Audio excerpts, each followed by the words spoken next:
This episode is sponsored by Fraze Flowers, a Western New York family-run flower farm and floral preservation. They offer unique and one-of-a-kind pressed flowers in shapes of buffaloes. Every buffalo is handcrafted, and because they are made with flowers, each one has their own look and personality.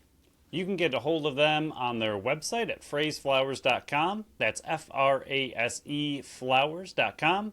Or check them out on Facebook and Instagram. Bring more joy and color into your life at Fraze Flowers.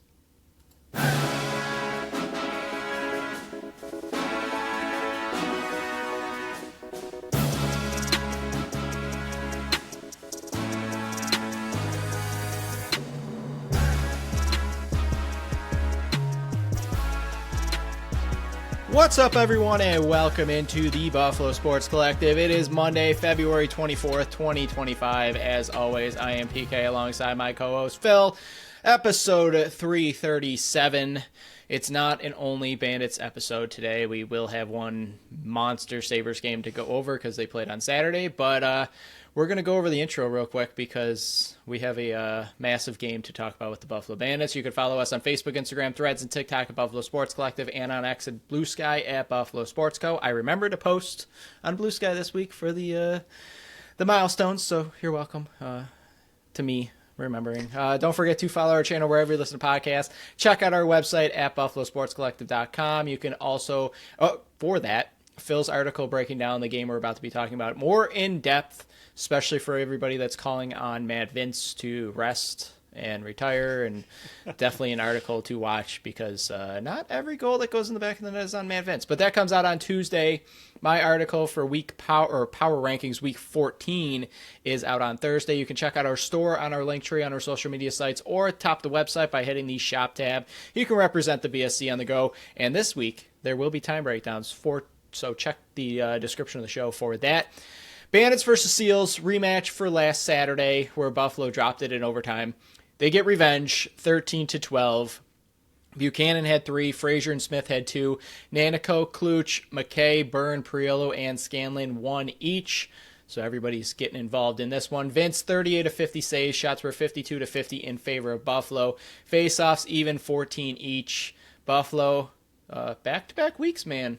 Power play's looking better. 3 for 4. San Diego was 3 for 6. Yeah, I mean, say whatever you want about, a win is a win kind of situation. I will. San Diego is clearly a team on the rise. They should be a team that finds a way into a playoff position and continues to push, but this was a game that I expected the Bandits to take care of business a little bit better than they did. San Diego was missing a lot of their top players. The Bandits really weren't missing too many players. Obviously, they're missing a couple on defense. They had to make some moves, but their fill-ins are fantastic, so I really wasn't concerned that much. But San Diego really played a good game. It took a little bit for the Bandits to get going. It was very, very back and forth. It reminded me a lot of the Toronto game. Not this last one, but the one before it, where it was just each team firing back and forth, no team really getting a big lead, just a billion lead changes, very close all the way to the end. And even in the fourth quarter, it was great that Vince and the defense locked it down, but so did San Diego. I mean, it was just a very, very even game.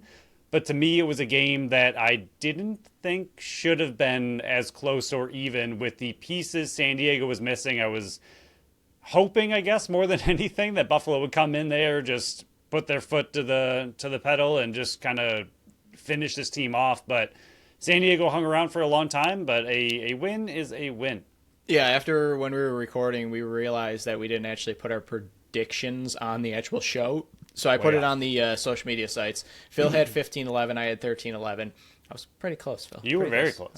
Very close. The fourth quarter, I'm like, please don't let San Diego score. Please don't let San Diego score. But, yeah, I agree. It seemed like San Diego, who's desperately injured going into this game, and then we got news that Zach Currier, congratulations to him and his wife, newborn baby, welcomed into the world. So obviously you go do that rather than playing a lacrosse game because there's plenty of other times to do that. But he was out. You had Matthew Wright, who was questionable going in. Him being out, I think going into the game, you had no Benesh, you had no Rubish, you had no Patrick Shumay, who's probably not playing for the rest of the year. You had Baptiste was only played in one. So you were going in, and Buffalo's missing Spanger for the rest of the year. We already knew that. Dylan Robinson was unlikely to play. Who knows when he's going to be back? Hopefully by the end of the season. But it seemed like Buffalo was going in there much more healthy. Now, yes, they did have to travel cross country, but it seemed like they got in Friday, no issues whatsoever. But going from the freezing cold temperatures outside and recording around 11:30 in the afternoon, that's why there's sun's beating off my head again. But you're going from the cold weather that is just snowing nonstop. Even Saturday night, we're going, okay, we almost made it through a whole day, and then it snows. But you're going from that, is my long story short, going from that to nice weather in San Diego. It's hard to not feel good about things when you're out there. Not saying they were distracted, nothing like that. I'm not putting that on them whatsoever.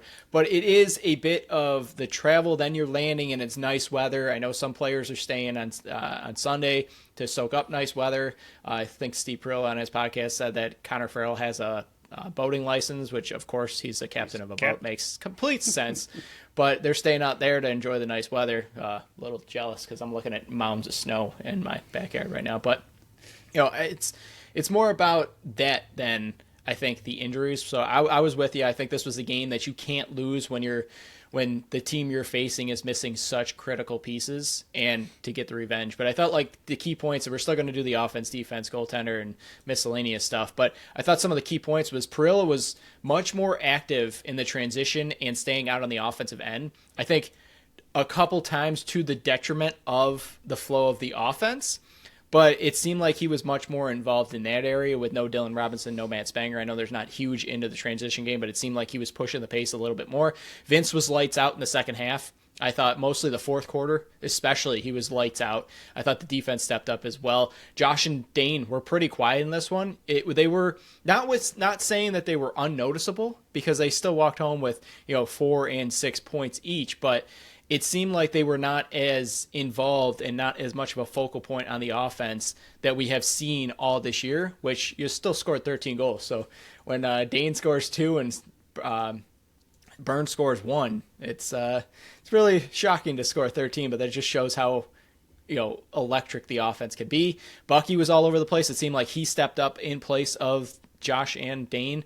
I thought Dawson, I don't think he got enough block shots credited to him. Hopefully by Wednesday he gets like another 10 because he did not finish with 5. There was no way it was only 5. And the last one, I already mentioned it, but no Wright, no Benny, no Courier for San Diego. As much as you would like to give Buffalo full credit for it, them not having those 3 critical pieces definitely played a factor in a 1-goal game. Yeah, I mean, that's kind of the negative about the defense. I mean, we'll get into we're a bit all over as we have been recently. I'm going to go back to what you were talking about first. A lot of the offense reminded me, I'm trying to pull it up, of the Toronto game from the doubleheader where Byrne finished with 5, Dane finished with 8, which is amazing. But it was in that game, Cloutier with 3, and then again Buchanan with 3. So it seems like when Byrne and Smith are being shut down, it's players like Buchanan who all of a sudden steps up. And I'm not saying he doesn't have it in him, but he had a hat trick in that game in a very close win over Toronto. And then in this game again, he had a hat trick in a close game over San Diego. And last game against San Diego, yes, Smith still got 8 points because he's crazy. But again, Byrne 3 and 2 for 5. So they're doing fine, and by anybody else's standards across the league, they're, like you mentioned, 4 and 5 or 4 and 6 is still not a bad game by any means, but it's not Josh and Dane it's not level. Their averages on the season, right? And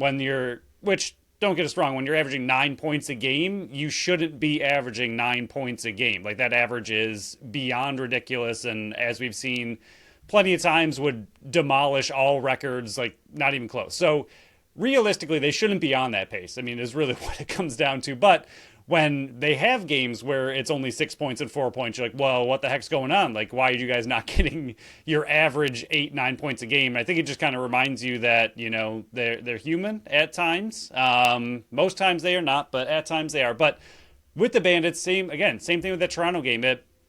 The rest of the offense is reminded that they are there and they can step up and be amazing. Like you said, 13 goals, and they combined for 3. So that's, 10 other goals coming from the rest of the offense and transition. So just really great to see those situations. And even the announcer mentioned it, that like when those two go quiet, you're kind of reminded of how deep the Bandits really are because their team is so spread out. And Buchanan has really, really found a niche for his ability, and he is just really playing it up and doing amazing with it. He's just so sneaky, just keeps slipping through everybody. No one really pays attention to him because for the most part, he's Mr. Loose Balls and the grinder out there. Like, no one's really realizing that he can still score goals, and then he just kind of sneaks through, sneaks around the defense, finds himself wide open, and then scores. Even the game-winning goal was the exact same thing.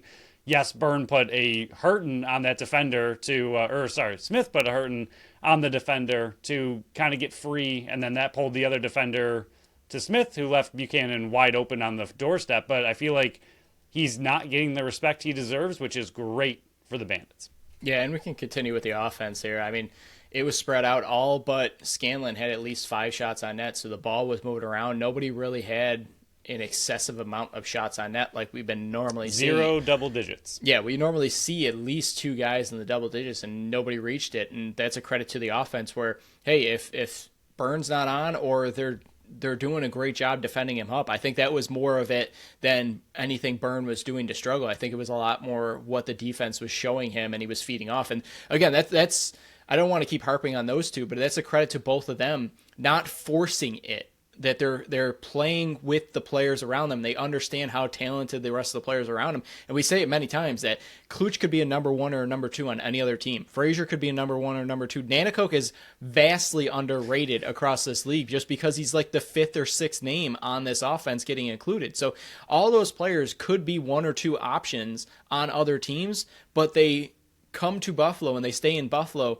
to be that secondary, third, or tertiary, that's a good word, that's the word of the day for me, pieces on this offense to be more of role players than stars. But the stars on the offense in Dane and Josh realize, okay, they're doing this to us defensively, or we're not on our game tonight. Let's feed the other guys and get them involved, because Nanticoke 1 and 2 on 6 shots. Kluch 1 goal on 5 shots. McKay, who's playing dual role, I think he was still out the front door more than the back door than I was anticipating, but he played more defensive shifts than we have seen in a while. 1 and 2, 6 shots, 7 loose balls, 3 caused turnovers. Byrne 1, 5 and 6, 6-point night.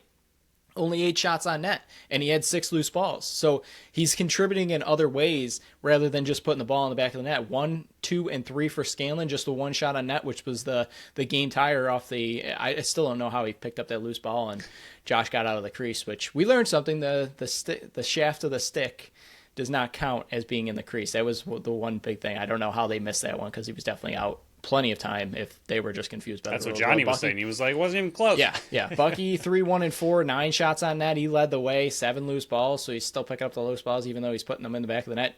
Dane 2, 2 and 4, 6 shots, and then Frazier 2, 1 and 3. He got his 2 goals early in the first half, which we were calling. It didn't do what I thought the offense would do, but it's been a better start than the last 2 games already. So I'll pat myself on the back with that one, 6 shots. But yeah, it was spread out all across. There wasn't one player that just was high and above the rest. It was just spread out. And that's another, because it's been a while. We've seen depth scoring, but it's been a while since we saw this spread out across the entire offense. So I will say that that's another, thing in their back pocket that they can just say, hey, our offense doesn't just need a Dane and Josh going off. We can spread this ball around and still put up 13 goals in the net. Yeah, I think what you mentioned about Dane and Josh not forcing it is probably one of the biggest points from this game, is that if it's not flowing through them, they have other options. And not only do they have other options, they don't mind taking the step back and letting other players be the lead force throughout the game. I mean, like you said, Buchanan led the team with 9 shots. That seems wild, but he looked incredible and he was playing really, really well. So it's a really interesting hot hand approach for a team that has 2 of arguably the best players in the entire league, that if they are struggling a bit, or if, like you said, the defense is, doing everything they can to take those 2 players out, the Bandits are proving, okay, not that we don't need Dane and Josh. They're extremely important because they do drag the defense to them, but those guys don't mind passing it off to anyone else on the team and letting somebody else take over. If the defense is hell-bent on knocking them out of the game, you can see that the Bandits have other players that can step up, and just shows how deep their offense really is. And we've talked about this for other teams, like going into other games, like, oh, this is what the Bandits defense needs to key in on. If they take out this player and this player, just don't allow the secondary scoring to take over and you win that game. And that's really hard to do against Buffalo because their secondary scoring could be, like you mentioned, most teams' first rate scoring. So it's very tough to keep this offense down. And still yet, I feel like I'm scared to jinx it every single time I bring it up or every single episode, but still no games under 13 goals scored. Just ridiculous what this offense can do. Yeah, the only other piece I want to add to the offense here, and then we can slowly transition to the defense, is the power play. Last week, they were 4 for 7. This week, 3 for 4. So if you do that math, 7 for 11 the last 2 games. And maybe it's just San Diego, because San Diego has struggled against the penalty kill. So we'll see what it looks like next week versus the Rush. And we'll talk about that game on the Friday show. But I do like that there was play designs that actually worked. And the first one was the Bucky coming right in the middle. I don't know how he sat right in the middle and nobody touched him, but it was a low shot. No one pays attention to Bucky. It was perfect. I mean, that was goal number 3, so let me look at my notes really quick. Hang on, still fighting through this. Yeah, it was Bucky sneaking in the middle, and Byrne finds him, and it's just a low shot that beats him. And the second one, Smith, it was the one with the shot clock, where it restarted on the broadcast, but they said it didn't restart in the game and they were still counting that down, and Dane just beats him. That was more of a broken play that goes in. But the Nanticoke one, I'm watching him this whole second time because I rewatched it Sunday morning. You see him wait and wait and wait, and then Kluch comes back around the net, and then Nanticoke replaces him, and then Byrne, just a laser shot, and that one finally worked. I think that was the first time we've actually seen that type of play work this season. So I'm not saying that the power play is fixed, because it's only looked fixed versus this one team. But moving forward, I'm more at ease seeing that they can do this, because I think it was, who was it? I don't want to misquote who said it, which podcast, because there's so many out there. I think it was OTCB. Yes, I think it was Teddy Jenner.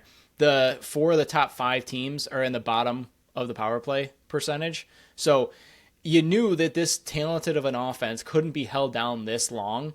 So I'm happy to see that these plays are working, even broken plays are finally working. Again, maybe it's just the Seals and the way they defend on the penalty kill, but it does give me not hope, because I wasn't, what the heck's going on? I mean, I was, but I wasn't worried about it. I thought they could fix this easily. It just, it gives me nice hope that this is another element of their game that seems to be headed in the right direction. Yeah, and for that third power play goal, it looked like that wasn't their initial plan coming right out. It looks, like it kind of got broken up, and they reset, and they reset to.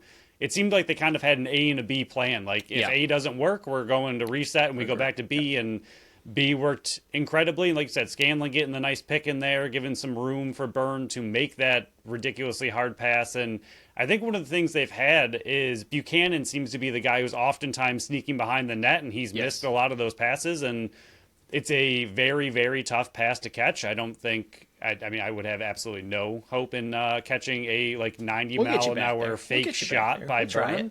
Yeah, I'll just hold my stick up, and if he hits it and it knocks the stick right out of my hand, it is what it is. But I do wonder if putting Nanticoke back there was also a switch up, because he's got a very sure stick back there to see and he's bigger. He's a bigger target. And he's, no offense to Bucky, because Bucky's done this successfully plenty of times, but I think Nanticoke's also better at that dive around the net, just because that's who Nanticoke is. So I do wonder if that was also a switch up in their strategy, but it worked really, really well, and that play design looked incredible. Yeah, so before we move on to the defense, let's get our second sponsor of the show talked a little bit about. Phil, I'll let you get another second to scroll down. It looks like you're ready. Tap that tap room. That tap room is at 363 Delaware Street in Tonawanda, New York. They are Buffalo's first women-owned self-pour bar, featuring 30 consistently rotating taps, offering a wide variety of beers, ciders, sours, seltzers, and malt beverages. So Wednesday, it's the weekly Geeks Who Drink trivia at 7:30, the 26th. But I just want to hammer this one home, because there's still a lot of people out there that keep asking, where's the best place to watch the Buffalo Bandits play? And we're getting the word out. Yeah, we keep pretty much giving them our exact sponsor reel or talk here. Is just like go check them out. I think somebody asked on Saturday, "Hey, is there a Northtown spot to go watch this?" And we're like, "Tap that tap room." And they're, "Yeah, that's the way I think I'm gonna go." And we just hammered it back home. 30 rotating taps. All the TVs are on the Bandits games. You know exactly what you're gonna get into, and hopefully they had a great time. But just to finalize that, this place is the best place to go watch Buffalo Bandits game, hands down. It's not just because they're a sponsor. It's not just because they're a sponsor. We would be saying this if we just stumbled upon them. It's just we're getting the word out that this is the best place to go, and we'll have news down the line more about this place and a watch party. But that's a little teaser for you. But ticket giveaways. It's not just the best place to watch it because you're going there with the expectation that you're not going to have people that want to watch a different sport. You're not going to have people that are just sitting at the bar because there is no bar, that are just there to hang around. It's a known thing that on Saturday nights or Friday nights, if there's a Friday night game, that Tap That Tap Room is a Bandits watch party bar. So, I mean, the sound's on the TVs. There's plenty of other Bandits fans. I know Steve Bermel, who is the color analyst for the Buffalo Bandits, he makes a camp down there too. So it's a known thing, and I think the word's spreading more and more. But definitely Tap That Tap Room, best place to watch a Buffalo Bandits game because you can watch it with other Bandits fans, and it's like you're sitting in your basement, but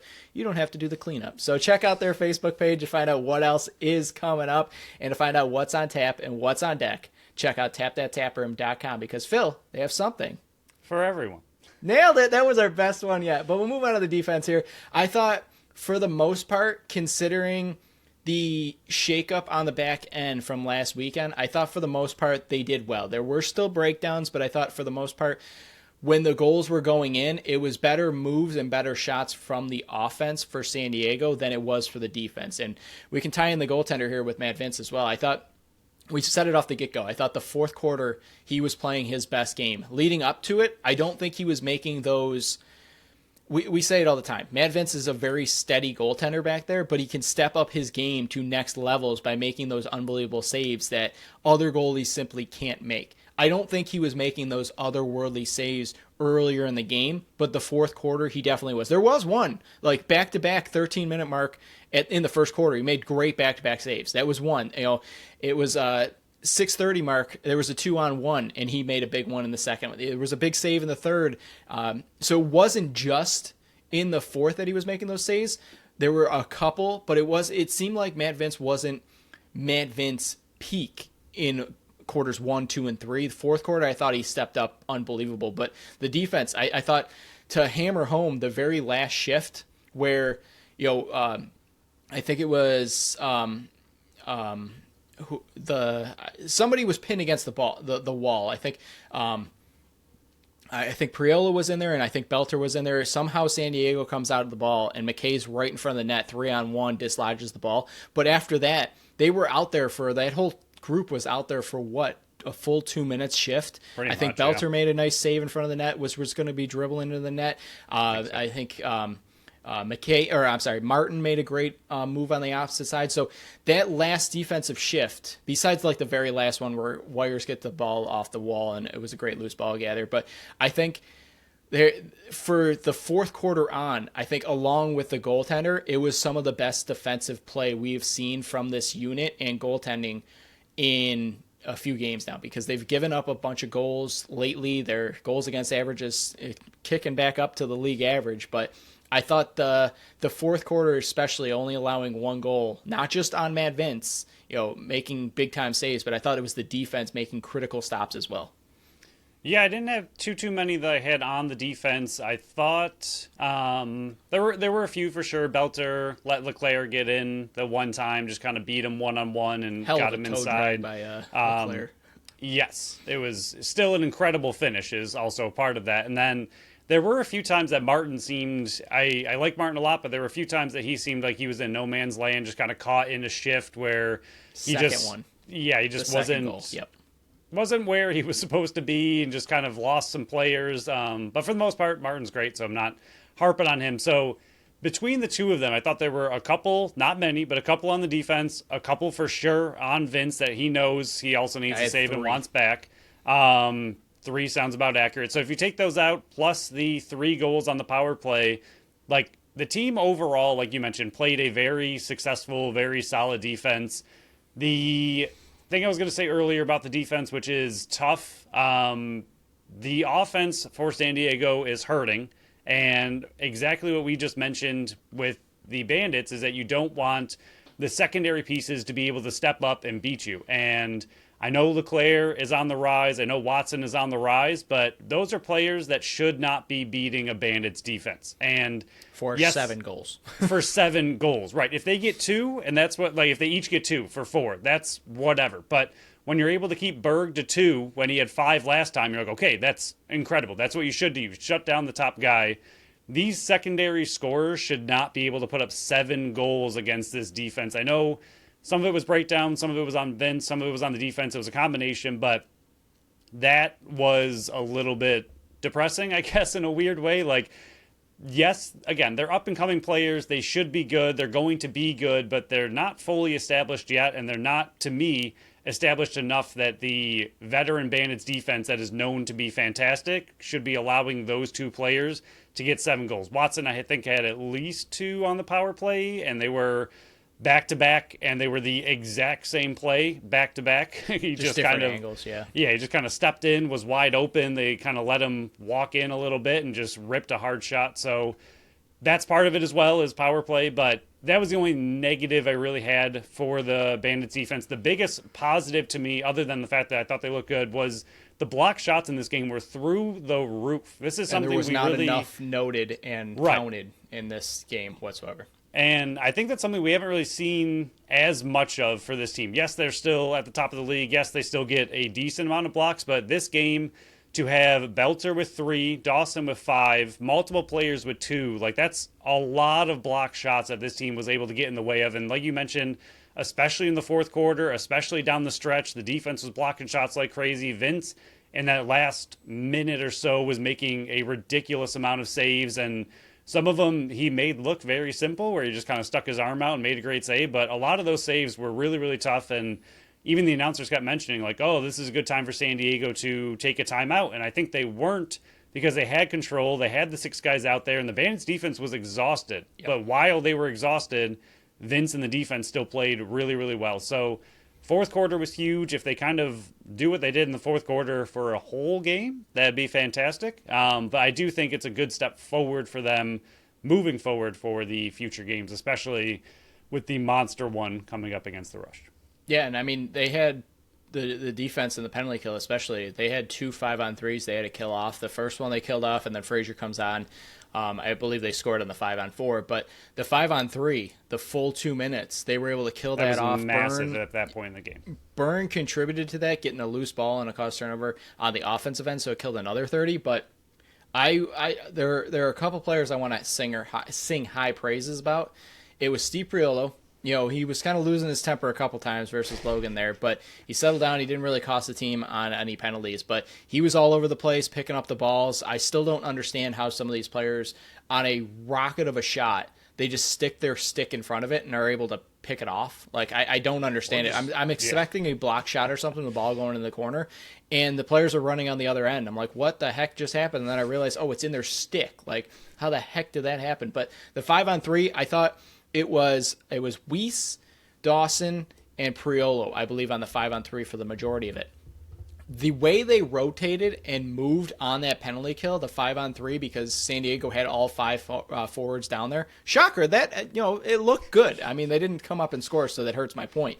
But the way they rotated out there and, like, didn't even really have to communicate. They just knew exactly where everybody was going to rotate. It was something to watch. So if you rewatch games, definitely go watch that the one penalty that shouldn't have been a penalty. We'll get in a second. But the 5-on-3 they killed off was just unbelievable. And then Dawson, this was a game, and I haven't really harped on it because he's like, 38, 39 years old, and that's expected. But he looked so light on his feet in this one, and it looked like this was, and that's the reason why he won our BSC MVP.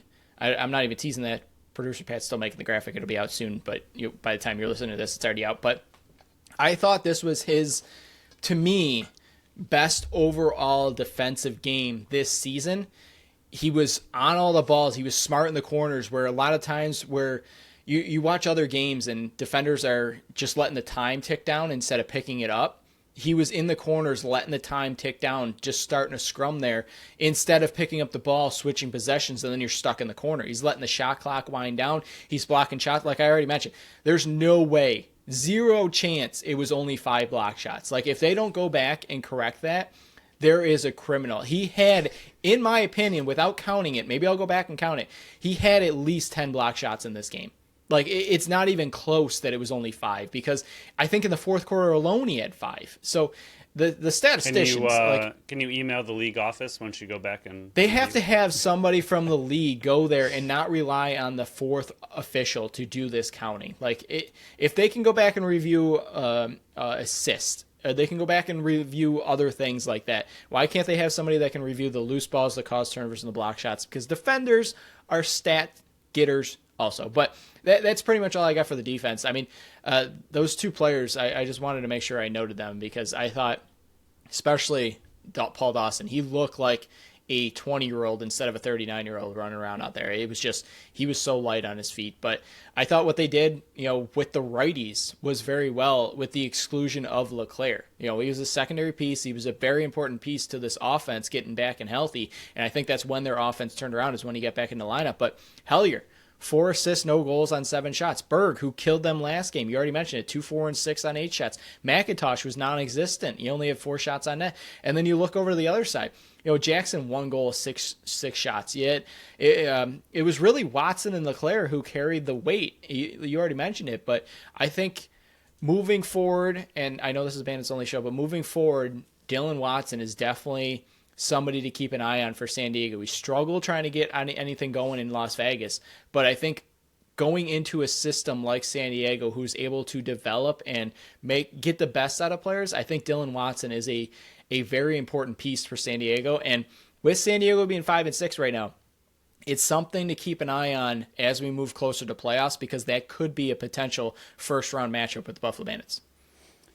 Yeah, I think Leclerc as well. He's absolutely going to be a big part of their team. He's got a name to him, though. He's got stats to back it up. That's true. I think both of those, especially after this game, have put their names on the map for other teams to definitely, if we were breaking down, like you mentioned, like a playoff game in the future, if these two teams go at it, these are names that we will be bringing up as players to keep an eye on and watch. The other one I want to mention that I thought had a pretty solid game, even though his stats aren't huge, was Whitty. I thought this was one of his better games. I thought he looked pretty solid out there as well. You see that shot he took off the chest? Yes, and that's part of it. Like, he was blocking shots, had the 2 assists as kind of a transition guy, the 3 loose balls. He just looked good. He looked physical. Yeah. I just thought he played good defense. I think, again, we've already said it multiple times, but the defense as a whole, I really thought played well in this game. And I know they're going to have to go back out west. We'll get into that, but hopefully this is kind of more things to come from this defense. If they continue playing like this, clean up some of those mistakes, and Vince cleans up some of his mistakes, I think you're looking at a very solid defense like you saw at the beginning of the year. Yeah, I mean, I already mentioned the 3 goals. There was really, I'm not trying to harp on it, there was really only 3 goals that I saw that Vince should have back. The rest of them were either on the penalty or power play, which I really don't, unless it's an obvious glaring issue, I'm not really counting against the goaltender. It was the first one, Govit. Whitty switches off. I don't think he closed it out quick enough, but I think Vince had to have that first one. I think that was the first shot he faced. So the only thing I had was that the Seals player sprinted right in front of his view as the shot was coming through. Like, when I first saw that, I was like, yeah, Vince absolutely needs to have that. But then you see the Seals player cut across his vision right as the shot's being taken. So he probably still needs to have it. But if there's anything in his favor, I think that did kind of throw him off a little bit. The next one was the first goal in the second half, the Watson one from the restraining line. That one was horrible. That one can't go in. And then there was the 12th and tying one from Leclerc. Leroux, yes, he's slow to get out, but I think Vince needs that one as well. Those were the 3 that I saw that I thought Vince should have.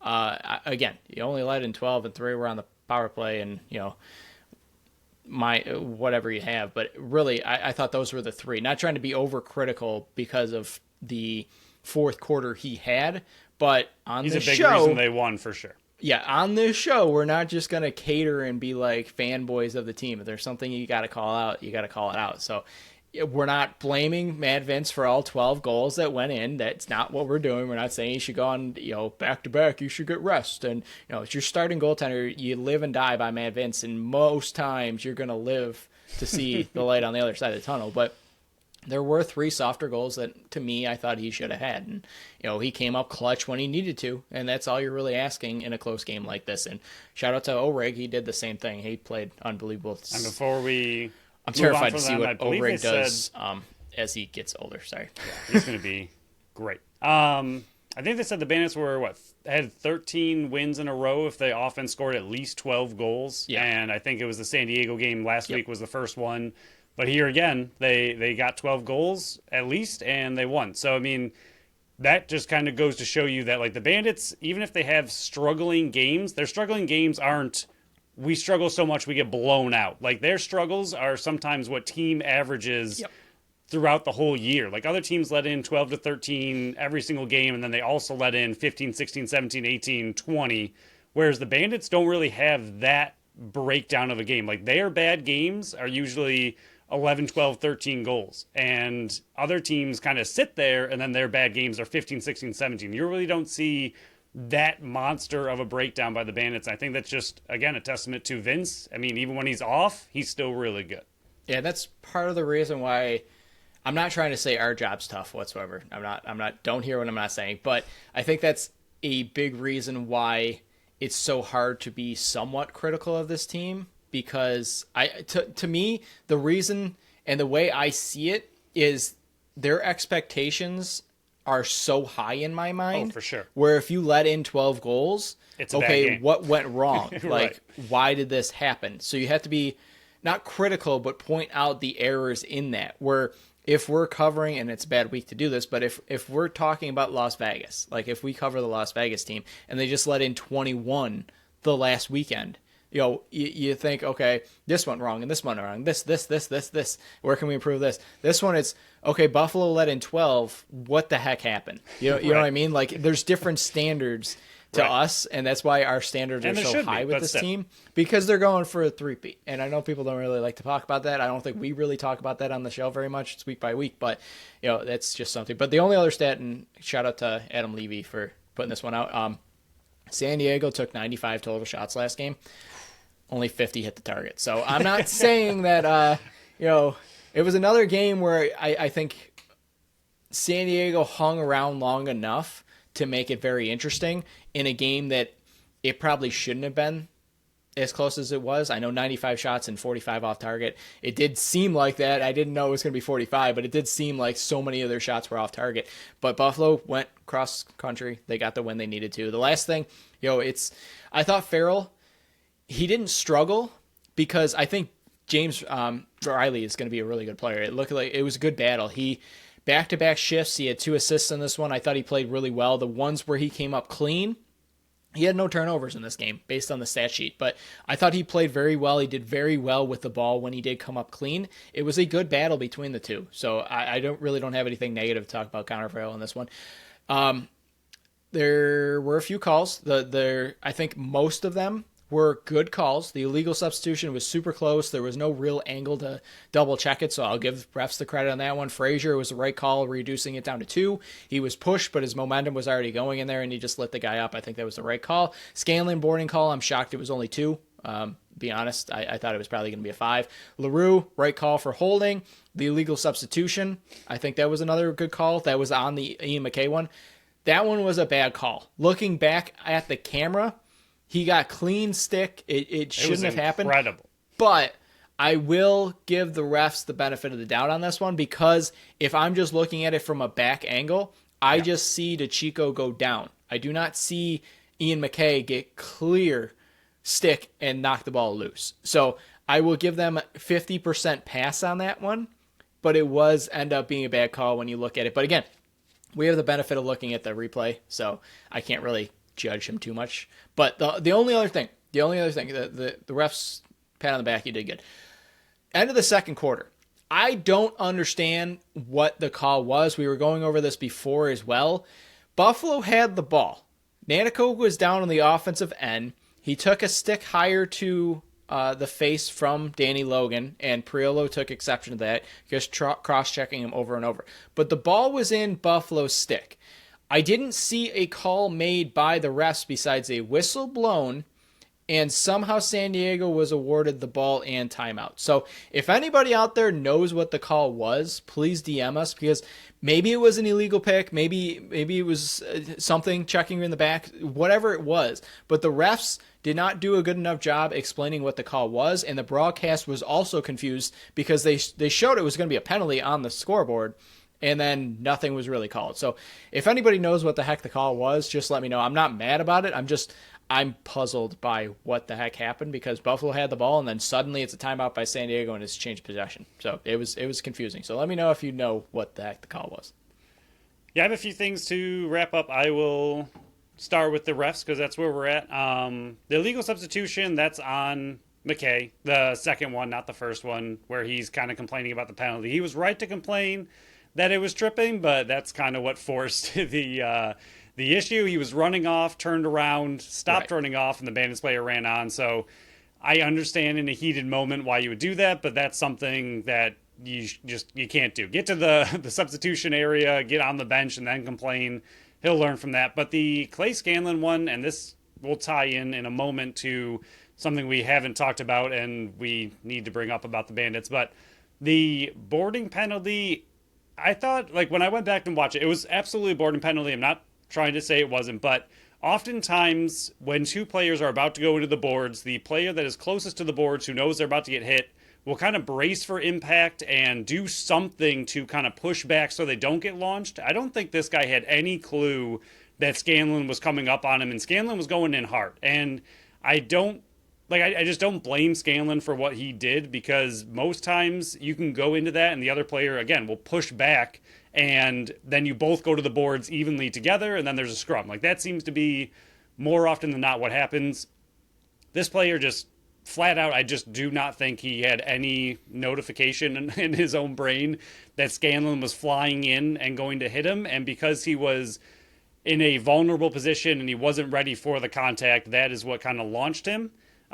So yes, it was a boarding call. I'm not saying it wasn't, but like, I don't blame Scanlon for what he did. I think him going in hard was fine, but I think the player just was not ready for that kind of contact, and Scanlon went in pretty hard. And then on that, it kind of ties into something that we should have brought up already. We're being too nice to the Bandits on this win. They were very sloppy. There was a lot of sloppy play. And part of that, which is why I'm bringing up the Scanlon thing, the turf is brutal. I know it's still new, but even San Diego players are falling all over the place. The Bandits players are falling all over the place. I don't know. It'll take time. They're obviously not going to get rid of new turf. They gotta get somebody out with sandpaper or something. Like, it's just all the players. Because it's Ottawa too. Ottawa has a bad spot on their floor as well. But part of that, tying into it again, was the sloppy play by the Bandits. They had so many unforced and uncharacteristic errors on the offense, the defense, turnovers, 8-second shot clock violations, Vince not having any outlet, like the entire team just standing there looking at them while they're all covered. That one I'm putting on Vince. He had Belter right to his right, and instead of just taking the easy pass, he was looking for the home run ball. So I'm putting that one on Vince. There were two. There was one that he there was told one to everybody Steve, to go, wow. And he was telling people to move forward, so Steve turned around, and as soon as he turns around, Mad Vince does it. So I personally, I think both of them are on Mad Vince. I'm putting both on the guy in that. That's fine. So yeah, maybe Vince does have to take a break. Maybe his head is not clear. maybe he needs to go to a nursing home. I'm putting that all on Mad Vince. But even at the end of the game, there was the long pass to Nanakoke. Like, he's wide open in the corner. You can't miss that pass. I'm not blaming even Nanakoke on that play. He should have got the rebound off the boards. There you go. But McKay should have, like, why is that a floater? Like, just hit him on the line. Like, nobody was near Nanakoke covering him. Like, that should have been pass to him. That's game over. And instead, the other team gets the ball and gets a chance to tie it up. That's not good. There was another one where Priolo passed it to Dawson. Dawson's not even looking at him, and it just goes in. Like, those are errors that the Bandits do not have. And the announcers, like, how many times do we have to hear them say the Bandits do not have these errors? And it wasn't once, it wasn't twice. It was like 5, 6, 7, 8, 9, 10 times. Like, it was just a awkward game for the Bandits where they just did not play as clean of a game, even though they got the win, as they should have. it wasn't a tight game. It was very sloppy, and that's why I started this off as a win is a win, because they were partly lucky to escape there with the victory. Agreed. I couldn't agree more. Could have been costly uncaused turnovers, things that you can control. But before we dive into the milestones, the NL Outlook and the Sabres still to come on this show, we'll go over our third sponsor of the show, which is the Totally Buffalo store. Their mission is to celebrate all things Buffalo with over 100 local artisans. They are the place to go when you need a gift for a friend or you just want to be a little selfish and buy something for yourself, because I'm going to be doing that very shortly. They offer 3 locations: North Towns, South Towns, and the Middle Towns. The Middle Towns is 3328 Sheridan Drive in Amherst. The South Towns is 3459 Amelia Drive in Orchard Park. And the North Towns, by me, PK, 467 Center Street in Lewiston. And that sounded like Elliot. I did. I channeled him by accident. I did feel that a bit. All right. But we do have a few things to discuss with the Totally Buffalo store. First, they shared the Bandits victory post showing their support. They are Bandits fans over there. And speaking of support, do not forget to vote for them on the truck wrap contest. It is not for the store side, but it's for the nonprofit side of Totally Buffalo, the Totally Buffalo Cares organization. So do not forget to vote. You have until the 26th. And finally, Totally Buffalo is having a nice sale right now, 20% off all yard signs, including signs for the Buffalo Bandits, so you can show off to your neighbors which team you're a fan of. And it could be the Sabres, it could be the Bills, but it should be, at the very least, the Buffalo Bandits. Yeah, 100% make your yard look much better with the fake spring that's going to be hitting us. Here we are. Get that 20% off. But check out their Facebook and Instagram pages and check out their website at totallybuffalostore.com. Let's go over our milestones for the long list that we had. Not a bunch were checked off, and that means PK here is going to have a longer milestone minute next week because it adds up. It compounds, Phil. When things aren't accomplished, other things are right behind it to take its place, and when there's no room, PK gets a lot of breathy. It's a good thing you love it, though, you know? I do love it. I have been very good at keeping it right around an actual minute. Years ago, it was like, wow, Phil would take a nap over there, eat a sandwich when I'm still going. But that's why we made it the fastest milestone minute. There were 5 that were accomplished. Dane Smith, he tied Brian Benesh for 8th place in NL history. With Brian not playing, it was kind of easier. But Dane Smith, uncharacteristic, only 2 assists. Chase Frazier, finally, 100 assist mark. He got exactly 1 because he needed it. Justin Martin did tie Kyle Cooling for 10th place in games played in Buffalo Bandits history. And Connor Farrell, back-to-back milestones here. He had 28 face-offs, so he did pass Rob Kirkby for 10th place in Buffalo Bandits history. I think this was only his 16th regular season game, so watch out, everybody on Jay Thornburg. He's coming for you. Connor Farrell also only needed 2 face-off wins to pass Darius Kilgore for 7th in Buffalo Bandits history. Again, Jay Thornburg, he's coming for you. He had 14, so 5 big-time accomplishments, and Dane Smith's going to be on this a lot next week because he is very close to multiple, and he didn't get multiple. So get used to the word Dane Smith coming out of my mouth. Step it up, Dane. You're slacking, and we don't appreciate Pathetic. it here on the show. You're about to get benched for Nielsen if we see this kind of sad performance again. So, get moving. Had it up to here. I do think in the maybe for the next milestone minute, if you have so many, maybe next milestone minute that you have a smaller one, maybe see what it would take for Connor Farrell to catch Thornburg, because I feel like it would be a ton, but it'd be interesting to see what that would look like in numbers for Connor Farrell's current averages, how long it would take to catch him in Bandits history. I can do that math because it's a fan favorite, so maybe have an overall countdown of when he would become number 1 would be a fun activity. Man, that would be very worthy because I think he's well over 2,000 away from the number 1 spot. But we'll go over the NL Outlook real quick. A lot of things happen, a lot of movement, and the middle of the standings is absolutely bananas. Halifax took down Ottawa, so I guess the Teat whisperer didn't really, he was too loud or wasn't whispering in Teat's ear this week. Halifax won 14-9. They led 3-1 after 7-3 at half, and Ottawa would score 5 straight in the third to get right back into it, take an 8-7 lead, but Halifax would score 7 of the final 8 for the victory. Las Vegas with a monster victory over Colorado, just dashing Colorado's hopes and dreams. They won 14-7, doubling them up. Colorado actually led 2-1 after one, but Vegas would score all 5 in the second to take the 6-2 lead. They'd score the first 3 in the third to go up 9-2, and at one point, in the fourth, Vegas had a 9-minute power play just to end the game. I've never seen a 9-minute power play up on the board. It was delightful. Vancouver, their bounce back and fourth season continues because Saskatchewan, who is Buffalo's next opponent, which shout out Cody Jansen. We're going to be talking to him on Monday. It's going to be a weekly Wednesday show, not just with him, but we had Cooper Perkins on the show last week talking about the Seals. We got Cody Jansen coming on the show on Wednesday. Stay tuned for that. Talking about the rush in the game upcoming on Friday. Just a little teaser for that. Saskatchewan 10-7 victory over Vancouver. It was tied 3 at the end of the first. Saskatchewan had a 1-goal lead at half, but a 5-goal run by Saskatchewan to go up 10-4 midway through the fourth. At one point, Keegan Ball, though, Phil, had 2 penalty shots in a row. I absolutely loved what the referee announced, and he was so detailed in his explanation of why it happened. I absolutely loved it. But a couple games here on Saturday to talk about. Georgia just destroys the Rock. Hopes and dreams, another team destroying hopes and dreams. Georgia 11-10 victory in overtime, sending Toronto to 3-8 and maybe sellers at the upcoming deadline. 3-3 after one. Toronto led 7-6 after two. 0 goals were scored in the third. Georgia actually led 10-8. I'm sorry, it's 10-8. I had it right the first time. 6:40 left to go in the game. Corey Small would tie at 27 seconds left to go in the game. And Miles Thompson from an unbelievable no man's land angle, a feed from his brother Lyle to beat Rose in overtime and extend their victory.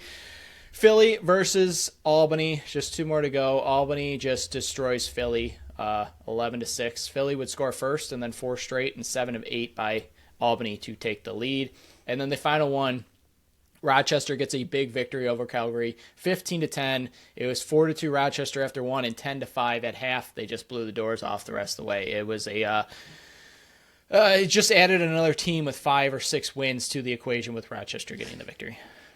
Yeah, the Bandits are still the only team to have only played 9 games. They're still behind. That doubleheader weekend will catch them up at some point, but it's funny and tough looking at these standings when the Bandits are, well behind some teams, but still have played the least amount of games in the league. But as far as the 3-8 teams go, I assume that you're in the same boat, that Toronto is the only team that could really do it. But at this point, what do we say?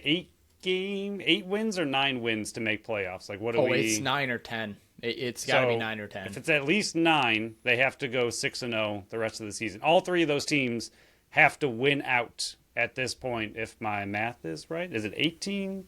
Right? Yeah. Yeah, 18. No, 7. Yeah, so 6-1. They have to go 6-1 or 7-0. Good luck to. They're not going to do it. It's not going to happen. No. So we'll see. We'll see what happens with those teams now. But like you said, Rochester might be the biggest win of that weekend. I mean, Georgia over Toronto was huge for keeping Toronto in the basement, but Rochester keeping their playoff hopes alive and well. They've played the most games, so right now they have the second most losses. So as far as win percentage goes, it doesn't look great, but getting to that 5-win mark and beating a team that is now 6-5 is really, really big for their stretch down the way. Vancouver, I was hoping would take care of business against Saskatchewan. I didn't really think they would, but I was hopeful, and you and I were up really, really late kind of watching that game, and eventually, Saskatchewan was up 8-4, and I was like, all right, forget it. The Colorado loss was mammoth, if we're going to throw that out there, but it was very interesting. I mean, I think Vegas got upset that you and I, mainly me, called them out on the last episode, saying that they aren't a good team, they're terrible, and everyone goes against them and crushes them. PK has gone off screen because that was... I didn't say it. It was all me. I did call for Sean Williams to either step down as head coach or GM. You did. And then they went and doubled up Colorado, saving everybody's jobs. And now, even though they're not going to make playoffs, everyone's happy. Not really, but I'm not. No. And then the Albany-Philly game. Is Philly just bad? Is that where we're at? I mean, they are a team that cannot not give up 58 or more shots on net. It's insane, and what's even more insane is Nick Damoud is getting all the blame for it, from multiple people that aren't looking at the in-depth numbers. Right. It's just, what do you expect? He's getting 58 or more shots put on him. It's the Higgins every treatment game. at this point. It's Higgins over. All they did was just year. replace a younger goaltender net and magically thought it was going to be better. They started so hot, and I'm going to give myself credit. I've been doing that a lot on the show. I said during that big bye week, the last bye week for the Bandits, that if there was one team I could see missing the playoffs, it was going to be Philly. They're sitting out of a playoff spot right now, so it's all coming apart for a one of the darlings of the midseason report. It's the wings have finally fallen off of the bird out there. I like it. And then last thing, I do think we are seeing some separation amongst the top 3 teams now. Halifax coming out of, in my opinion, nowhere this year. I don't think anybody had them up this high, and I honestly do think they are separating themselves a little bit. Their offense looks dynamic, and against a very stingy Ottawa defense and goaltending, they were able to put up a big score against them, and their defense and goaltending is starting to come together. I don't know if it's necessarily elite, but it has definitely been good enough for their offense, which is one of the better ones in the league. They are looking like a team that is scarier and scarier as the season goes on. Yeah, if you haven't checked out the standings, here's all you have to do. Take out Buffalo, Saskatchewan, Albany, Toronto, and Vegas. Close your eyes, point to one of the 9 other teams. Throw a dart at the board. Yeah, they're probably in either a playoff position or very close to it, because all of them either have 5 or 6 wins on the season. It's thank you, Unified Standings. It's absolutely nuts, and it feels good to cover a team with Buffalo who's not in that bunch. Yeah, get last year they were. Get to this 10 year, wins, and then we can great. just relax a bit. I'm already relaxed, but can you not tell? Oh, look at this hairline. I'm fully relaxed. We'll move on to the last one here. Buffalo Sabres. 8-2 victory over the Rangers. What the heck happened? Quinn scored. Darlene had 2. Tage had 2. McLeod had 2. Yoki scored. UPL 26 of 28 saves. Shots were 33-28 in favor of Buffalo. Buffalo 1 for 3 on the power play. They're sitting 23, 27, and 5. They're 27 games to go. Thank you. 11 points out of a wild card spot. 4 points back of Pittsburgh, who's second last in the conference. It was Lindy Ruff during that long break that said, we're going to break these into 5-game segments. We got 28 games to go. So if we take 7 points out of each 10 in these 5-game segments and then win the last 3, we'll get to 90 points. Yep. Yeah, that was my thought process. But 8 goals of 5-0 lead in the first quarter. Then Rangers would score 2, and everybody who's been a Sabres fan or covered this team for years on end, it's like, oh my God, they can't do this. And they've never blown a 5-goal lead. That continues, but it's just it's another team in another way that you can make a 6-goal victory, then putting up 8 into a negative is, where was this all season? I mean, maybe Tage was just ticked off that he didn't make it to the Four Nations. I don't know, but you had this type of skill. They have, I think it's a plus 10 goal differential on 5-on-5 this season. They weren't getting the saves they needed early in the season. Their power play absolutely stunk earlier in the season. It's another season where you're looking at this where they're so far out of it. That's when they tick it up. So I'm not buying into any of this hodgepodge of, maybe they can get back into it. Just make the games entertaining. It was a fun game to watch, and that's all I'm going to focus on moving forward. I'm not going to try to be negative anymore. As long as the games are entertaining, I will be happy, because they're not making the playoffs ever again. We're not this season. They're never doing it again. So if I put that in my mind and the games are entertaining, I'll be happy. Yeah, my brother sent me this. He was like, whoa, look at this big win. And I was like, all right, do that 4 more times and you're at 500. Like, it's just... like you said, it's an exciting win. It's fun. It's entertaining, but that's where we're at with this team. Like, to me, it doesn't mean anything. Like, Come to my side. They're never making playoffs. We're going to get positive energy out and just make the games entertaining, even if they get the doors blown off 6-0 and the game's fun to watch. Thumbs up, because I'm accepting the fact playoffs are never happening for the Buffalo Sabres. And if that's true, I'm good. You got an NHL team that are second owners of the KeyBank Center, and let's make it fun. You might have to take that jersey down behind you, though. I just throw it in the trash. Can the Bandits change the locks on KeyBank Center?